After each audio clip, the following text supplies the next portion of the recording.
Today is Wednesday, araw ng Miyerkules mga kaibigan. Yan at napakaaga natin gumising ngayon sapagkat kailangan ko ulit maghanap buhay. Panibagong umaga, panibagong araw at panibagong pag-asa. Yan mga kaibigan, isang napakagandang umaga sa inyong lahat. At syempre mga kaibigan, huwag kalimutan magpasalamat sa kataas-taasan. At binigyan ulit tayo ng lakas para harapin ang mga panibagong hamon ng ating buhay. Good morning guys! Ito mga kaibigan, panibagong video. Update lang namin sa aming pag-asinta. Kasama ng aking asawa. Di talaga pumayag si Mrs. Na susuluhin ko yung gawain na to. Talagang sinamahan niya ako. Kagabi nga, inabuta kami ng alas 6. Mga 7:30 na. Talagang tinapos na namin para kinabukasan, panibagong araw, panibagong paghanap buhay.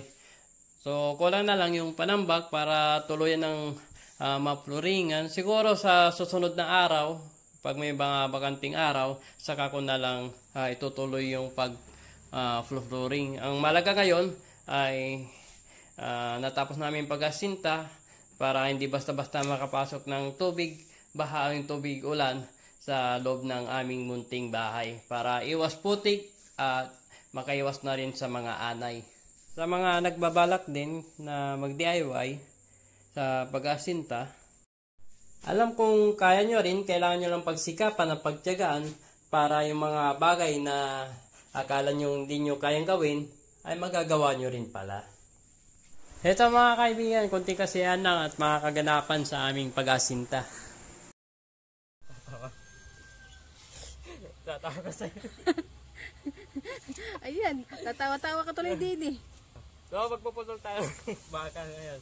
Puputol tayo ng bakal ngayon. At bali ang sukat ng bakal na puputulin ko ay 2 feet at 10 mm para medyo matibay. So, putol, 2 feet. Papasubo tayo dito.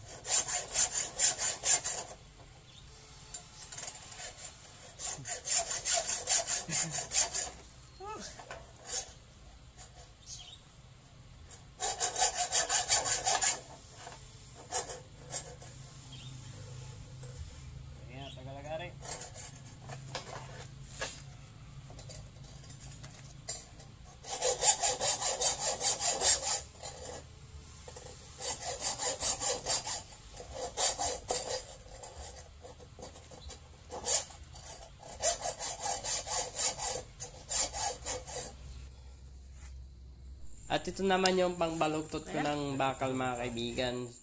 Gumawa na lang tayo ng paraan kasi wala nga tayo yung pasadyang pangbalugtot. Kaya ito, tubo siya, tapos diyan ko ipapasok yung bakal. Saka ko susukatin at dandahanin ko mamayang hilain para mabalugtot at lalagyan ko na rin ng para mapwersa yung bakal din.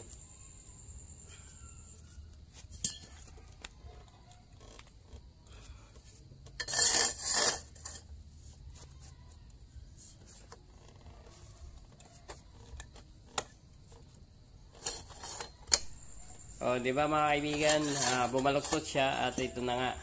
Yan. Kaso nga lang, sa katatawa ko, napasobra yung sukat ko ng bakal.